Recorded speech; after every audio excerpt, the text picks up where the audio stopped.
कहानी की शुरुआत होती है साउथ कोरिया में, जहां हम किम नाम के एक आदमी को फोन पर बैंक के कर्मचारी से बात करते हुए देखते हैं। बदकिस्मती से उसे बुरी खबर मिली, उसकी लोन की किश्त लेट हो गई थी और अब उसका टोटल कर्ज जो कि 75,000 कुछ था, वो बढ़कर 2,10,000 हो गया था। लेकिन इस खबर ने किम के मन में चल रहे इरादे को और मजबूत कर दिया। फिर कॉल कटने के बाद वो एक पुल के छोर पर जाकर खड़ा हो गया। वहाँ उसकी मदद करने वाला कोई नहीं था, इसीलिए वो हान नदी में कूद गया, क्योंकि वो ये सोच रहा था कि इससे उसकी सारी प्रॉब्लम खत्म हो जाएंगी। लेकिन कुछ घंटों बाद जब उसकी आंख खुली तो वो एक छोटे से आइलैंड के किनारे पर जिंदा पड़ा था और उसके आसपास कोई भी नहीं था। अब परेशान होकर किम ने इधर उधर देखना शुरू किया और उसे समझ आया कि वो उसी पुल के नीचे मौजूद एक छोटे से आइलैंड पर आ गिरा था। खैर, ये सोचकर कि कोई ना कोई थोड़े टाइम में आ ही जाएगा, किम ने बाकी का दिन सोते हुए बिताने का फैसला किया। उसने कार्डबोर्ड और अखबार के टुकड़ों को कंबल बनाया और आराम से सो गया। फिर अगले दिन वो दूर से गुजरती एक शिप की आवाज से उठ गया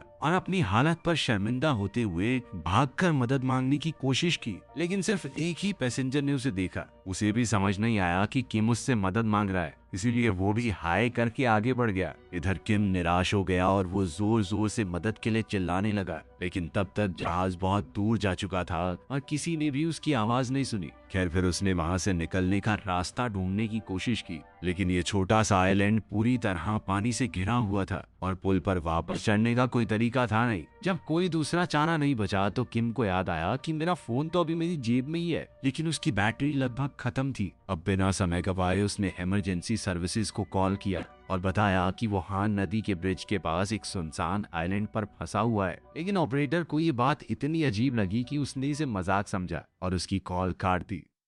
इधर किम के फोन की बैटरी लगभग खत्म हो चुकी थी और अब वो अपनी कॉन्टैक्ट लिस्ट देखने लगा कि किससे मदद मांगू। तब उसे अपनी एक्स गर्लफ्रेंड सू का नंबर दिखा, लेकिन बदकिस्मती से सू अभी भी ब्रेकअप से बहुत दुखी थी और इससे पहले कि किम कुछ कह पाता उसने भी इमोशनल होकर कॉल काट दी। लेकिन तभी अचानक किम को एक और कॉल आई और उसने मदद मांगने की कोशिश की, लेकिन दूसरी तरफ फोन में सेल्स वाली लड़की उसे कुछ ना कुछ बेचने पर तुली हुई थी। बेचारा किम बेचैन होकर समझाने की कोशिश कर रहा था कि वो एक आइलैंड पर फंसा हुआ है, लेकिन लड़की बोलती ही रही जब तक उसके फोन की बैटरी पूरी तरह खत्म नहीं हो गई। आखिरकार अब उसके पास सिर्फ एक ही रास्ता बचा था, नदी को पार करने की कोशिश करना। उसने पानी में चलना शुरू किया जब तक वो सबसे गहरे हिस्से तक नहीं पहुंच गया। और उसकी सबसे बड़ी प्रॉब्लम ये थी कि बचपन से उसने कभी तैरना नहीं सीखा और जब उसने कोशिश की तो वो हान नदी के गहरे पानी में लगभग डूब ही गया था। खैर, खुशकिस्मती से किसी तरह वो वापस किनारे तक आ गया, लेकिन अब उसके पास मदद मांगने का कोई तरीका भी नहीं था। फिर किम ने अपने पुराने प्लान पर वापस जाने का फैसला किया और जैसे ही उसे एक काफी लंबा पेड़ मिला, उसने अपनी टाई को एक टहनी से बांध दिया और एक पत्थर पर खड़े होकर उसे अपने गले में डाल लिया।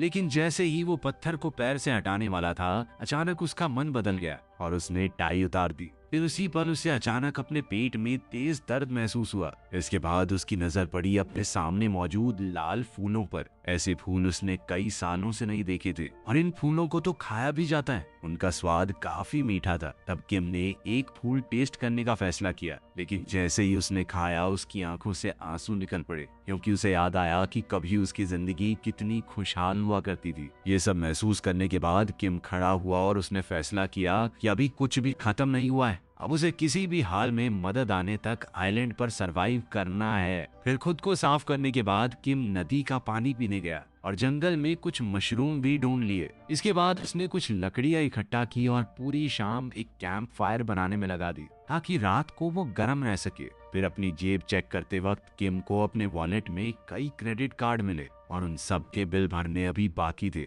आखिरकार सब कुछ फेंकते हुए किम को एहसास हुआ कि जीने के लिए उसे इन चीजों की जरूरत नहीं है और पहली बार उसने खुद को सच में आजाद महसूस किया। फिर अगले दिन उसने आइलैंड पर एक नया रूटीन शुरू किया। उसने हर वो चीज इकट्ठा करनी शुरू की जो काम आ सकती थी। वहां उसे एक लिक्विड सोप की बोतल के साथ साथ एक बत्तख के आकार वाली अम्यूजमेंट पार्क राइड की कैबिन भी मिली। काफी मेहनत के बाद किम ने उस कैबिन को पुल के नीचे तक खींच लिया और फिर उसने पेड़ पौधों और टहनियों का इस्तेमाल करके एक आरामदायक बेड बनाया जहाँ वो बाकी दिन आराम कर सकता था। लेकिन आराम करने के बाद उसे फिर से खाने की तलाश करनी पड़ी। फिर उसने जुगाड़ से जैसे तैसे एक भाला बनाया, जिसकी मदद से उसने नदी में मछली पकड़ने की कोशिश की। जब वो नदी के कम गहरे हिस्से में ढूंढ रहा था तो उसे पानी में कुछ हिलता हुआ दिखा और उसने अचानक तेज वार करके मछली पकड़ने की कोशिश की। लेकिन अब वो खाने के पीछे इतना पागल हो चुका था कि जिस चीज पर उसने मछली समझ के हमला किया था वो उसकी टांग थी।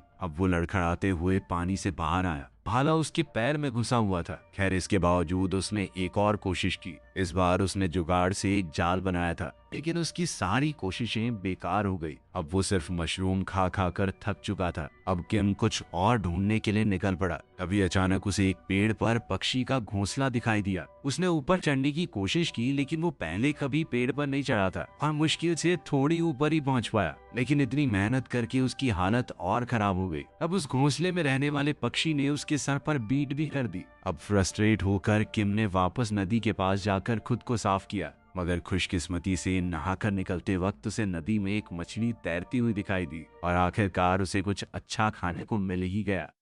इसी तरह दिन बीतने लगे और मछली पकड़ने के अलावा किम पक्षियों को पकड़ना भी सीख गया था। खाना खाने के बाद वो खेत के बीच में बैठ जाता और भले ही उसके पास करने को कुछ भी नहीं था, लेकिन फिर भी वो मुस्कुराता, क्योंकि उसने कभी नहीं सोचा था कि अकेले दुनिया से दूर होकर उसे इतना सुकून मिल सकता है। फिर हम देखते हैं कि आज से कुछ दिन पहले शहर के एक दूसरे हिस्से में यंग नाम की एक लड़की एंजाइटी से जूझ रही थी। वो अपना पूरा दिन कमरे में बंद रहकर गुजारती। वो अपने माँ बाप से बात करने या कचरा बाहर फेंकने के लिए भी बाहर नहीं निकलती थी, बल्कि सब कुछ प्लास्टिक बैग्स में भरकर कमरे में ही जमा करती रहती। यहाँ तक कि वो खाना भी दरवाजे के नीचे से ही लेती थी। खैर, इसके बावजूद यंग का एक फिक्स रूटीन था, जहाँ वो कंप्यूटर पर काम करते हुए बीच बीच में खाना खाती और एक्सरसाइज भी करती थी। इस सब के अलावा वो सोशल मीडिया का बहुत इस्तेमाल करती थी, लेकिन अपनी असली पहचान छुपाने के लिए उसने कई फेक प्रोफाइल्स बना रखी थी। आखिरकार दिन के अंत में जब उसके पेरेंट्स सो जाते तो यंग अपना फेवरेट काम करती, जो था चांद की तस्वीरें लेना।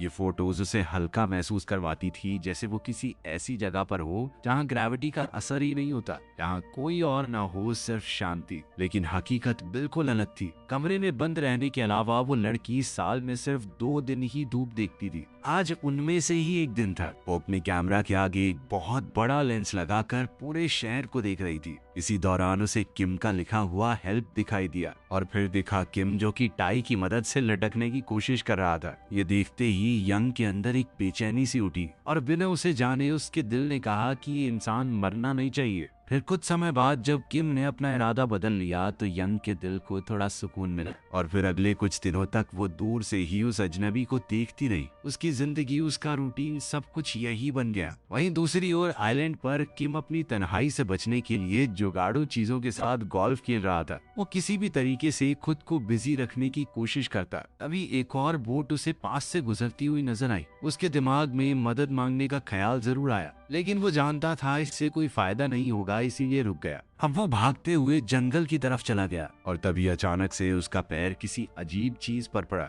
उसने नीचे देखा तो एक खाली नूडल्स का पैकेट मिला। उसका मसाला अभी भी सील्ड था। इस आम दुनिया से दूर की जिंदगी में उसे नॉर्मल लाइफ की छोटी छोटी चीजें याद आ रही थी, खास करके नूडल्स। उसकी नूडल्स खाने की तलब इतनी गहरी हो रही थी कि उसने पूरी रात मसालेदार पास्ता के सपने देखकर गुजार दी। फिर सुबह होते ही उसने एक नया इरादा किया कि वो अपना पास्ता खुद बनाएगा। उसने जमीन खोद कर दाने ढूंढना शुरू किया, लेकिन कुछ हाथ नहीं लगा। मगर उसकी भूख बढ़ती रही और एक पल के लिए उसने सोचा कि मसाले को सीधा मुंह में डाल लेता हूँ। लेकिन फिर अगले ही पल उसने खुद को रोक लिया, क्योंकि वो मसाले को वेस्ट नहीं करना चाहता था। थक हार कर वो अपने बनाए हुए बेड पर लेट गया, मगर उसकी इसी परेशानी में एक आइडिया छुपा हुआ था। अभी किम के दिमाग में एक प्लान आया। उसने सोचा कि ये पक्षी भी तो दाने खाते ही हैं, इनकी बीट में भी कभी ना कभी तो दाने बची जाते होंगे। बस फिर क्या था, उसने एक लोहे का टुकड़ा उठाया और कैबिन के ऊपर जहाँ पक्षी बहुत सारी बीट करते रहते थे, वहां से उसे इकट्ठा करना शुरू किया। फिर आइलैंड पर उसने एक जगह चुनी और एक बड़े पत्थर से मिट्टी को खोदकर खेती के लिए तैयार करना शुरू किया। तन्हाई, भूख और मजबूरी के बीच उसकी एक नई शुरुआत हो चुकी थी। आखिरकार किम ने पक्षियों की बीट से इकट्ठा किए हुए दाने जमीन पर बिखेर दिए। इसके लगभग 2 महीने बाद उसकी फसल धीरे धीरे बढ़ने लगी। इस पूरे वक्त के दौरान यंग उस अनजान आदमी को दूर से देखती रही। वो उसे देखकर बहुत खुश थी, क्योंकि ये सब बिल्कुल वैसा ही था जैसा वो खुद जीना चाहती थी। वो भी किम की तरह रोशनी में अकेले पूरी शांति से रहना चाहती थी। अब इस एहसास ने उसे और हिम्मत दी कि वो उस आदमी से मिले। लेकिन अब तो यंग को अपना कमरा छोड़े हुए सालों बीत चुके थे, मगर इस बार उसके डर से उसकी किम से बात करने की चाह जीत गई। वो गर्म कपड़े और एक हेलमेट पहनकर अपने अपार्टमेंट से बाहर निकली और धीरे धीरे छुपती छुपाती नदी पर बने उस ब्रिज तक पहुंच गई। वहां नीचे आइलैंड को देखते ही उसने अपने बैकपैक से एक बोतल निकाली जिसके अंदर एक मैसेज लिखा हुआ था। उसने बोतल को पेड़ों के बीच फेंक दिया। अगले दिन यंग आम दिनों से जल्दी उठी, ये देखने के लिए कि किम को उसका मैसेज मिला या नहीं। लेकिन जब उसे पता चला कि वो बोतल पेड़ की टहनियों में अटक गई थी, उस आदमी तक पहुंच ही नहीं पाई, तो वो बहुत निराश हो गई। इसी तरह 3 महीने और बीत गए और अब किम लंबी दाढ़ी और बालों के साथ आइलैंड की जिंदगी में पूरी तरह ढल चुका था। उसने पेड़ पर चढ़ना, नाश्ते के लिए अंडे इकट्ठा करना सब सीख लिया था और साथ ही उसका खेती का काम भी जारी था। इतना ही नहीं, उसने एक कैन, कुछ लकड़ी के टुकड़े और अपने सूट का इस्तेमाल करके एक स्केयर क्रो भी बना दिया था जो कि पक्षियों से उसकी फसल की हिफाजत करता। लेकिन तभी अचानक किम ये देखकर हैरान रह गया कि जमीन से एक छोटा सा पौधा निकल रहा था, यानी उसकी मेहनत रंग लाने लगी थी। फिर काम खत्म करने के बाद वो आइलैंड पर थोड़ा टहलने निकला। तभी उसे एक पेड़ की टहनी में अटकी हुई ग्लास बॉटल दिखाई दी। जब उसने उसे निकाला तो अंदर एक कागज मिला जिसमें सिर्फ एक वर्ड लिखा हुआ था, हेलो। फिर वो तुरंत अपने स्केयर क्रो से बात करते हुए कहने लगा कि ये मैसेज ऐसे ही नहीं आया, कोई तो है जो मुझे देख रहा है। इस बात को पक्का करने के लिए किम ने एक लकड़ी उठाई और किनारे की मिट्टी पर लिख दिया, हाउ आर यू। काफी देर बाद जब यंग ने रेत पर लिखा हुआ वो मैसेज देखा तो वो खुशी से भर गई और उस रात फिर से बाहर निकलकर उसने एक और मैसेज फेंक दिया। अगले दिन किम को एक और बॉटल मिली जिसमें लिखा था कि I am fine, how are you. उनकी ये छोटी सी बातचीत किम को खुश करने के लिए काफी थी और भले ही उसे ये नहीं पता था कि इन मैसेजेस के पीछे कौन है, फिर भी उसे लगने लगा कि उसे कोई सच्चा दोस्त मिल गया है। खैर उसका दिन और भी बेहतर तब बना जब उसने अपने खेत में उगती हुई फसल को देखा जिनके अंदर अब मक्की के दाने तैयार होने लगे थे। कुछ ही दिनों में किम के पास इतना कॉर्न हो जाएगा कि वो अपने खुद के नूडल बना सके। उधर आइलैंड पर उस आदमी की खुशी देखकर यूंग ने फैसला किया कि उसके लिए एक खास तोहफा भेजेगी। उसने एक रेस्टोरेंट में कॉल किया और डिलीवरी वाले से कहा कि वो हान रिवर ब्रिज के नीचे एक आइलैंड पर इंस्टेंट नूडल पहुंचा दे। डिलीवरी वाला ये एड्रेस देखकर कंफ्यूज हो गया, लेकिन इस काम के बदले में यूंग ने काफी पैसे दे दिए। इसके बाद वो आदमी मान गया और नदी पार करने के लिए उसने एक पैडल बोट रेंट की। जब वो आखिरकार आइलैंड पर पहुंचा तो वहां एक आदमी को अकेला जीते हुए देखकर हक्का बक्का रह गया। खैर फिर भी डील के मुताबिक उसने यूंग का भेजा हुआ पैकेज डिलीवर कर दिया और साथ में रेस्टोरेंट की तरफ से उसे एक एक्स्ट्रा डिश भी दी। इधर दूर से यंग सब कुछ कैमरा के जरिए देख रही थी। वो आइलैंड पर उस आदमी का रिएक्शन देखना चाहती थी। लेकिन ये क्या, ऑर्डर एक्सेप्ट करने की बजाय किम ने सारी डिशेस वापस डिलीवरी वाले को दे दी और कहा कि ये सब उसी लड़की को वापस लौटा देना। कुछ देर बाद डिलीवरी वाला वापस लौटने पर मजबूर हो गया और उसने सारा खाना यंग को दे दिया। दरवाजा खोलते ही यंग ने पूछा कि क्या हुआ, तो डिलीवरी वाले ने बताया कि आइलैंड पर वो जो आदमी है उसने कहा है कि वो खाना खुद ही उगाकर खाना चाहता है। जब तक उसके अंदर नूडल्स खाने की इच्छा जिंदा रहेगी तब तक वो आइलैंड पर रहकर अपनी खेती पर काम करता रहेगा। अपने खुद के नूडल्स खाने के सपने के बिना नहीं बच पाएगा वो। यंग ने उसके इस फैसले को समझा और इससे बहुत खुश हुई। फिर बाद में उसने भी पूरे दिल से नूडल्स की एक बाइट ली, मानो वो भी किम के अंदर की उम्मीद को महसूस कर पा रही हो। इतनी दूर होने के बावजूद किम का असर यंग के ऊपर पड़ने लगा था और अगली सुबह वो कमरे से बाहर निकलकर अपनी माँ से मिली। उसकी माँ उसके इस बदले बर्ताव को देखकर हैरान रह गई। उसने पूछा कि क्या उसे मार्केट से कुछ चाहिए। अब किम से इम्प्रेस होकर यंग ने भी मक्के के बीज और कुछ सामान मंगवाया क्योंकि वो अपने कमरे में एक छोटा सा गार्डन शुरू करना चाहती है। ये देखकर उसकी माँ और ज्यादा हैरान रह गई, लेकिन साथ साथ वादा किया कि मैं सब कुछ ले आऊंगी, क्योंकि काफी समय बाद उसकी बेटी ने बाहर निकलकर उससे कुछ मांगा था। इसके बाद यंग ने एक और बॉटल में मैसेज भेजा जो किम को अगले दिन मिला, जिसमें सॉरी लिखा था। किम को भी यंग का खाना वापस भेजने का अफसोस था, लेकिन अपनी गलती सुधारने के लिए उसने एक मजाक किया। उसने रेत पर समुद्र बना दिया और फिर जमीन पर तैरने लगा जैसे कोई बड़ी शार्क उसका पीछा कर रही हो। उसे पता नहीं था, लेकिन यंग ये सब देखकर बहुत हंसी। उसने अपने कैमरे में ये सारे पल रिकॉर्ड किए। कुछ और महीने बीत गए और आखिरकार किम की मेहनत रंग लाने लगी। मक्का उगाकर नूडल्स बनाने के अलावा उसने खेतों में खीरा, मिर्च, बीन्स और भी कुछ सब्जियां उगा ली। जिस भी चीज के बीज उसे पक्षियों की बीट के अंदर मिल जाते वो उगा देता। आखिर में उसने सारा मक्का एक बाल्टी में पीसकर आटा बनाया और फिर एक मेटल डिस्क से उसे पतली स्ट्रिप्स में काट दिया। इसके बाद किम ने सब कुछ पानी के बर्तन में डाल दिया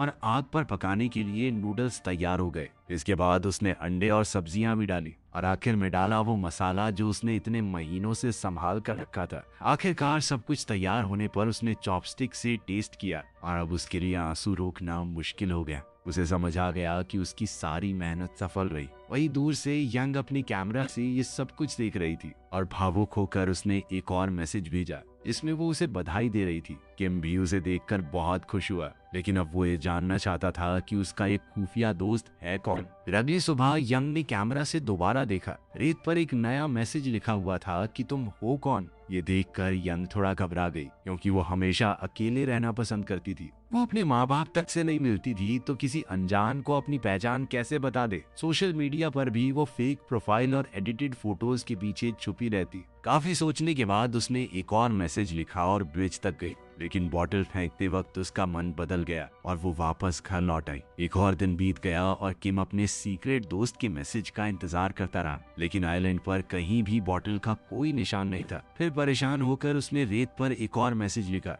इस बार पूछा कि क्यों नहीं दे रही जवाब। और ये सब देखने के बाद भी यंग चुप रही। जब उसे लगा कि बात काबू से बाहर जा रही है तो उसने किम से बात करने की कोशिश छोड़ दी और कमरे के सारे पर्दे बंद कर दिए। यंग ने फैसला किया कि वो अपने पुराने रूटीन पे चली जाएगी। उसने सोशल मीडिया पर अपने मैसेज चेक किए, लेकिन वहां भी उसके फॉलोअर्स को उसकी फेक प्रोफाइल का सच पता चल गया था और अब सब लोग उसे कमेंट्स में गालियां दे रहे थे। इस सब ने यंग को और ज्यादा तोड़ दिया और वो पूरी तरह अपने कमरे में सिमट गई। उसने किम और अपने कमरे के कॉर्नफील्ड दोनों को छोड़ दिया।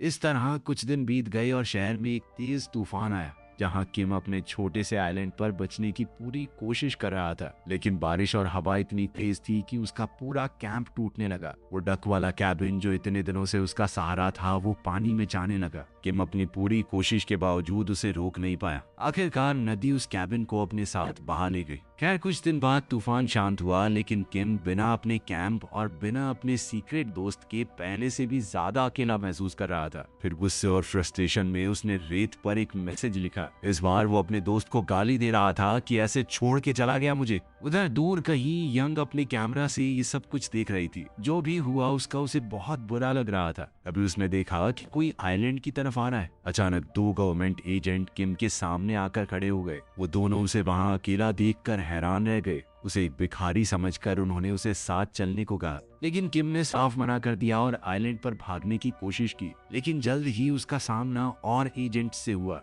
और कुछ ही पलों में किम को पूरी टीम ने घेर लिया। उसने विरोध करने की कोशिश की और कहा कि यही उसका घर है, लेकिन एजेंट्स ने उसे जबरदस्ती पकड़कर नीचे गिरा लिया। आखिरकार ग्रुप के लीडर ने उसे चेतावनी दी कि ये आइलैंड एक नेचुरल रिजर्व है, ये सरकारी जमीन है, तुम ऐसे ही यहाँ पर अपना हक नहीं जता सकते। मगर फिर भी किम कहता रहा कि मुझे यहीं रहने दो प्लीज, क्योंकि उसे डर था कि यहाँ से चला गया तो मैं कभी अपने दोस्त को जान नहीं पाऊंगा। इसने बुरे वक्त में उससे बात की, उसका साथ दिया, लेकिन उन लोगों ने उसे उठाया, स्केयर क्रो पर पड़ा हुआ उसका सूट वापस दिया और फिर बोट में बैठाकर आइलैंड से दूर ले गए। ये सब देखकर यंग और ज्यादा बेचैन हो गई। वो अपने दोस्त की मदद करना चाहती थी, कोई तरीका सोचने लगी। काफी सोचने के बाद उसने फैसला लिया कि अब मैं नहीं रुक सकती। वो बिना अपना हेलमेट पहने घर से बाहर निकली। वो किसी भी हाल में किम तक पहुंचना चाहती थी। उधर गवर्नमेंट एजेंट किम को वापस शहर ले आए, लेकिन उन्होंने उसे सीधा सड़क के बीच उसकी किस्मत पर छोड़ दिया। जहाँ से सब कुछ शुरू हुआ था, आखिर में वहीं पहुंचकर किम की उम्मीदें पूरी तरह टूट गई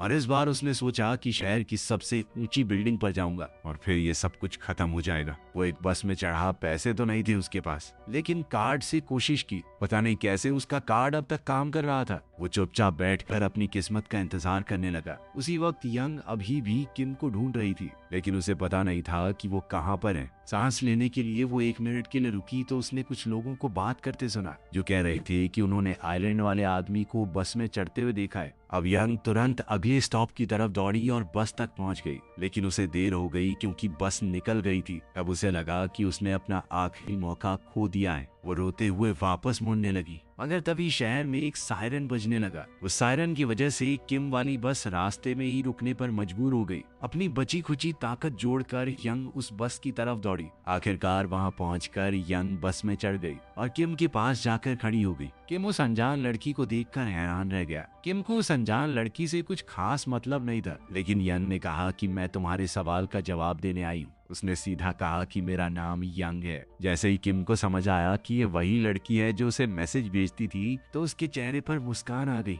इतने टाइम बाद दोनों आखिरकार मिल गए। फिर थोड़ी देर बाद एक और सायरन बजा और बस को आगे बढ़ने की इजाजत मिल गई। बस के अचानक हिलने से यंग का बैलेंस बिगड़ा और उसका हाथ किम के हाथ में आ गया। उम्मीद है कि इन थोड़े से अजीब प्राणियों की कहानी आगे जाकर बढ़िया ही हो। वीडियो पसंद आए तो लाइक कर देना।